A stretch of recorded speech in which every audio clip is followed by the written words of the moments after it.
El Nuevo Testamento nos permite diferentes cristologías. No hay una cristología unificada. Hay diferentes comunidades que están creyendo en Dios, en el Dios de Jesús, de formas diferentes. Después, de acuerdo a las necesidades puntuales que se empezaron a ver en la iglesia, están diciendo esto con lo que no, como que no cuadra, están diciendo esto otro que como que no cuadra. Entonces la iglesia tomó la decisión de juntar textos que estaban esparcidos en diferentes comunidades que representaban diferentes cristologías. Y en la medida que pasaba el tiempo, se fue dando a luz esas cristologías, ¿no? Uno puede como encontrar temporalidades y diferencias en esas cristologías de acuerdo a lo más cercanas o a lo más distantes que estaban del hecho histórico de Jesús. Entonces, por ejemplo, la cristología de Marcos, que sabemos, por lo menos hay, el consenso académico es que Marcos es el evangelio más cercano del canon a los hechos de Jesús, a los hechos que narraban esas historias, esas anécdotas orales. ¿Ok? En primer lugar, lo que tenemos por evangelio son anécdotas orales, historias que se cuentan los unos a los otros acerca de Jesús y de quién era y de lo que hizo, ¿cierto? El primer texto de nuestro canon, que no es el primer texto per se, es el primer texto en nuestro canon, tiene una cristología que se centra, se enfoca en Jesús como hijo de hombre. Hijo de hombre en el lenguaje arameo tiene un significado menos grande y más popular. Hijo de hombre es un manaí en nuestro lenguaje, un otro dentro de los hombres, un otro hombre más, ¿sí? Otra persona más.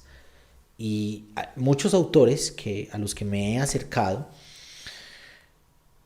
acuerdan en que ese título es el que Jesús se daba a sí mismo, era con el que Jesús constantemente se identificaba, ¿cierto?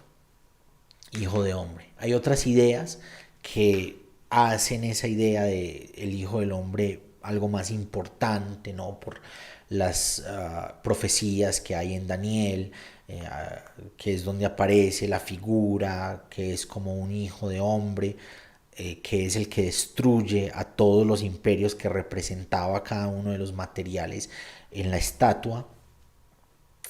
Pero he pensado, combinando esa idea del arameo y esa idea de los otros autores, que tal vez precisamente la profecía de Daniel estaba aludiendo a que una persona, uno entre los hombres, iba a hacer que los imperios cayeran, ¿no? Y en el cristianismo aplicamos esas profecías a Jesús, entonces el Hijo de Hombre es Jesús, el que hace caer los imperios, que tiene un discurso diferente que trastorna el mundo.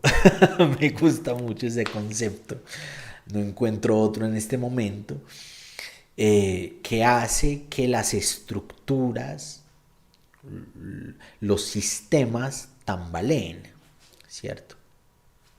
La segunda cristología que podemos encontrar así como en temporalidad es la del Hijo de Dios, que el énfasis en Lucas y en Mateo es de Jesús como Hijo de Dios. Esos evangelios toman, se basan, conocen el texto de Marcos y a partir de eso de Marcos ellos escriben y generan unos aportes de acuerdo a las necesidades comunitarias de quienes los estaban leyendo, para quienes estaba dirigiendo eso que estaban escribiendo. Y Juan es la cristología más tardía del canon de nuestras versiones del Evangelio. Entonces, y es en Juan, no es sino hasta Juan que encontramos a Jesús no solo como hijo de hombre, no solo como hijo de Dios, sino como esencialmente Dios, ¿cierto? Y es en las cristologías posteriores donde encontramos con constancia figuras, símbolos que le pertenecen a Dios y que son otorgadas a Jesús. En el Apocalipsis vamos a encontrar mucho, mucho, mucho eso, ¿cierto? Ideas con las que se adoran a Dios, otorgadas a Jesús. Hay un escenario donde le están pidiendo a Jesús, muéstranos al Padre. Y Jesús les dice, ¿acaso no me conocen? Yo no creo que Jesús estuviera diciendo yo soy el Padre.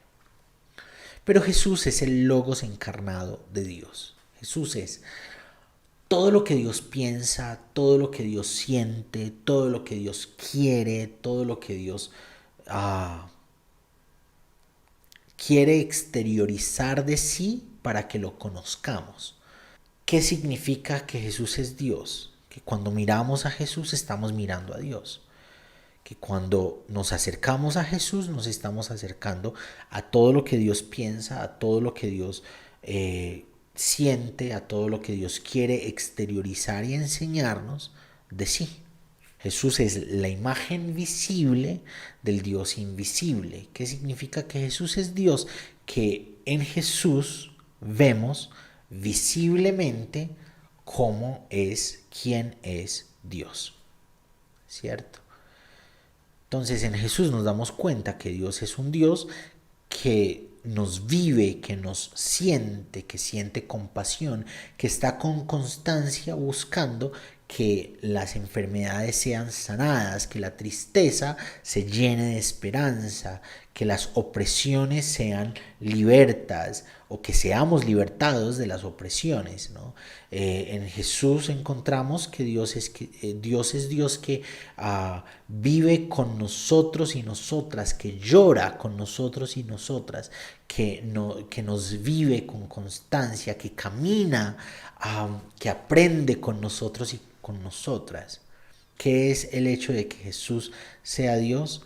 Que cuando nos acercamos a Jesús, que cuando miramos a Jesús, que cuando caminamos con Jesús, estamos acercándonos, caminando, mirando a Dios.